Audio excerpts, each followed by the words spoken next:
Bonjour à tous et bienvenue sur Le Turf TV pour notre émission quotidienne consacrée au Quintet Plus 5-5. Aujourd'hui, je retrouve avec plaisir sur le plateau un fidèle, un habitué des lieux, Mathieu Le Balleur de Tiercé Magazine. Bonjour Mathieu. Bonjour Alex, bonjour à tous. Donc ce vendredi, on en a pris l'habitude depuis le début de l'été. Direction l'hippodrome de Cabourg, là ce sera le prix Henri Ballière. Ils sont 16 concurrents de 6 à 8 ans, ils vont s'affronter sur les 2850 mètres. On rendra la distance à partir du numéro 11 TG. Donc maintenant vous connaissez le principe. Le sommaire de l'émission, l'analyse de la course par Mathieu, viendra ensuite un bruit des pistes, son pronostic et le plus important, le ticket étouffé, celui qui va vous permettre de gagner au 5 sur 5 sur le turf.fr. Mathieu, cette course, comment vous la sentez? Une fois n'est pas coutume Alex, pour un quintet de Cabourg, je pense qu'on ne devrait pas être loin de la vérité. Oh, ça sent la chaleur chez Mathieu, ça tombe bien. Vendredi en plus, c'est soirée Zumba à Cabourg. Avec un danseur comme Mathieu, on est refait. Mathieu, votre favori dans cette épreuve, le 16 Tarina Sly, elle vient de gagner pour ses débuts à Cabourg. Voilà, pour moi Tarina Sly, c'est un petit peu la jument de classe du lot. Elle est passée à côté de son hiver, mais comme le prouve son dernier succès pour son baptême du feu à Cabourg, elle se baladait ce jour-là. Elle est idéalement engagée au plafond des gains. Bon, c'est vrai que la dernière fois, son chrono, une 16-7, n'est pas exceptionnel pour les 2850 mètres de la piste de Cabourg. Mais bon, elle s'imposait vraiment dans un bon style. Possède une tenue à toute épreuve. Louis Baudron sait viser ses objectifs. Donc avant le coup, pour moi, elle possède vraiment de sérieux atouts. Bon, la dernière fois, elle dominait quand même les 5 ans. Cette fois, ils ne seront pas sur sa route. Par contre, elle dominait que les femelles. Est-ce que ça peut la déranger, ça? Non, le coup d'avant à Enghien, fin juin, a terminé 3e de Dorian Deglidei, qu'on a vu se balader hier grosse impression. À Enghien. Donc non, franchement, même face au mal, détient une première chance. Bon, la ligne est bonne. Voilà. Par contre, ensuite, on lui oppose le numéro 9, Titan du Closet. D'ailleurs, c'est le bruit des pistes. C'est la grosse chaleur pour Stéphane Meunier. Son pensionnaire lui a beaucoup plu en dernier lieu. Le cheval était ferré. Il a fait une petite bévue en début de course. Après, il est très bien revenu. Cette fois, il part en tête. Il est déferré des 4 pieds. Il adore la corne à droite. Sébastien Arnaud le connaît déjà. Il faut juste assurer la volte avec lui. Sinon, il en attend une grande performance. Mathieu, Titan du Closet, c'est vrai qu'on a vu que lui la dernière fois. Voilà, Titan du Closet, c'est vraiment extra la dernière fois. En plus, je trouve que le lot était quand même plus relevé lors de sa dernière sortie. Stéphane Meunier le défère vraiment à bon escient. On peut noter que fin mai, sur les 2850 mètres de la petite piste de Vincennes, il terminait derrière Triskel Pacha, le tout bon Triskel Pacha. Une performance à noter. Donc là, en tête, on ne devrait pas se poser de questions. On a fait appel à Sébastien Arnaud.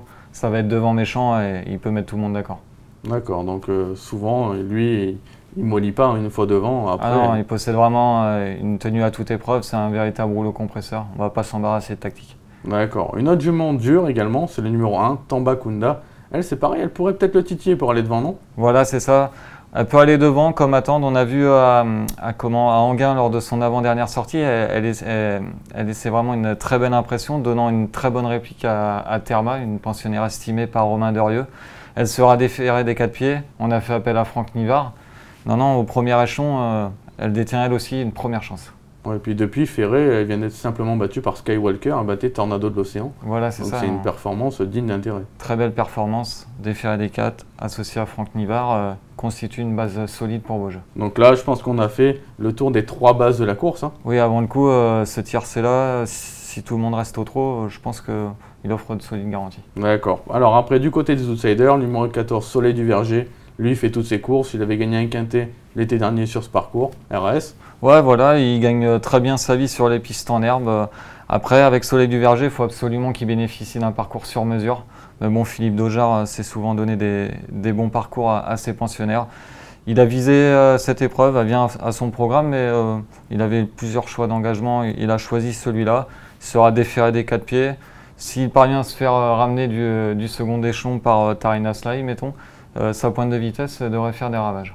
Il a tout étudié, Mathieu. Le déroulement de la course, tout ça, tout est carré pour cette épreuve. On essaie de bien faire le papier pour Après, une jument en grande forme également, c'est le 6 Cybèle Luluo. Elle vient de faire grosse impression, c'était en amateur. Voilà, elle s'est littéralement baladée avec Moustache, Michel Poirier. C'était dans le rang des amateurs, mais lors de son avant-dernière sortie à Agen, elle se baladait au niveau des professionnels. Bon, on sait que Cabourg, ça nivelle un petit peu les valeurs. En valeur pure, elle est quand même largement moins bonne que des concurrentes comme Tarina Sly ou Titan du Closet. Mais bon, elle sera déférée des 4 pieds, bien engagée en tête, elle est brave, elle est maniable. Et surtout, Johan Le Bourgeois. Voilà, Johan Le Bourgeois à Cabourg, on connaît sa réussite, donc elle, c'est pareil, à l'issue d'un bon déroulement de course, elle peut terminer dans le quintet. D'accord. Après, vous rachetez une jument que vous aimez bien chez, c'est le numéro 4, Thémis du Bosquet. Pas forcément un bon parcours la dernière fois. Voilà, Thémis du Bosquet, elle a voyagé un petit peu en 3e épaisseur la dernière fois, après s'est retrouvée le nez au vent pendant près d'un tour. Elle a légèrement plafonné pour finir, mais elle ne déméritait pas. Cette tentative a dû lui faire le plus grand bien. On sait que Gilles Delacour l'estime. C'est vraiment une jument de tenue qui va être à l'aise sur ce parcours de longue haleine. Donc non, moi je la rachète volontiers.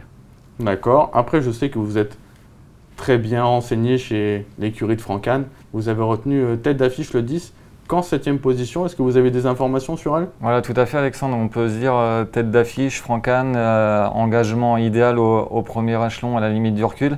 Mais j'ai appris que cette semaine, tête d'affiche avait saigné lors de son dernier travail. On a très longtemps hésité à la déclarer partante pour ce quintet.